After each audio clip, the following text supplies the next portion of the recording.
Second, though I had always known that Christian history had its dark side, when I really began to study church history in earnest, I was overwhelmed at the extent of the holy horrors perpetrated in the name of Christ.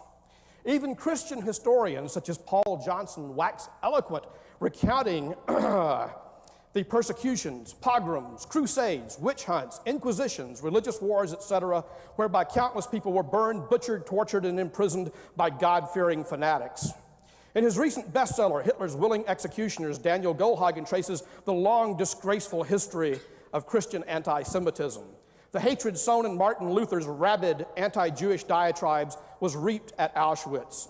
Forrest G. Wood's book, The Arrogance of Faith, details the complicity of Christians in the genocide of American Indians and in the defense of slavery. Christian bigots today continue to promote the hatred of gay people. Again, I was not convinced by the standard apologetic line about the holy horrors. I was told that the people who perpetrated such things were not acting in the true spirit of Christ or in accordance with the true gospel message. But my friends, this rang hollow. It sounded too much like the apologetics of academic Marxists. You ever run into one of those, academic Marxists? Okay. It sounded too much like the apologetics of academic Marxists who admitted the horrors of Stalin's Gulag, but then denied that the Soviet Union was a true communist society.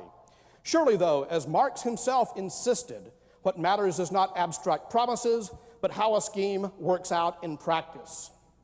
In similarly pragmatic vein, Jesus said of false prophets, "By their fruits shall ye know them." Indeed. What about the horrors of Christian history? Well, I certainly do agree that Christians have done many bad things down through history, but on balance, the record of the Christian faith is remarkably good. Kenneth Scott Latourette, the great Yale church historian, has written, "We have much to say about the effects of Christianity upon the collective life of mankind as a whole. Here has been the most potent force which mankind has known for the dispelling of illiteracy, the creation of schools, the emergence of new types of education. From Christianity have issued impulses for daring intellectual and geographic adventures. The universities were largely Christian creations. Music, architecture, painting, poetry, and philosophy have owed some of their greatest achievements to Christianity.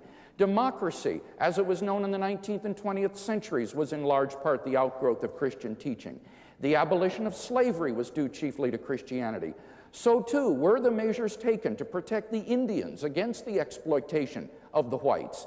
The most helpful movements for the regulation of war, for the mitigation of the sufferings entailed by war, and for the eventual abolition of war owed their inception to the Christian faith. The nursing profession of the 19th century had the same origin, and the extension of Western methods of surgery and medicine to much of the non-accidental world was chiefly through the Christian missionary enterprise. The elevation of the status of women owed an incalculable debt to Christianity. No other single force has been so widely potent for the relief of suffering brought on by famine and for the creation of hospitals and orphanages. So that, yes, there have been atrocities perpetrated in the name of Christ, but on balance, Christianity has been the most potent force for good in the history of mankind. Secondly, I would simply say that when Christians have failed to live up to Jesus' example, that isn't an indictment of Jesus. Jesus wouldn't have been a guard at Auschwitz. Jesus wouldn't have been a persecutor of people who disagreed with him. He taught to turn the other cheek. And it's Jesus that I'm defending tonight, not the record of the Christian church which so often fails him.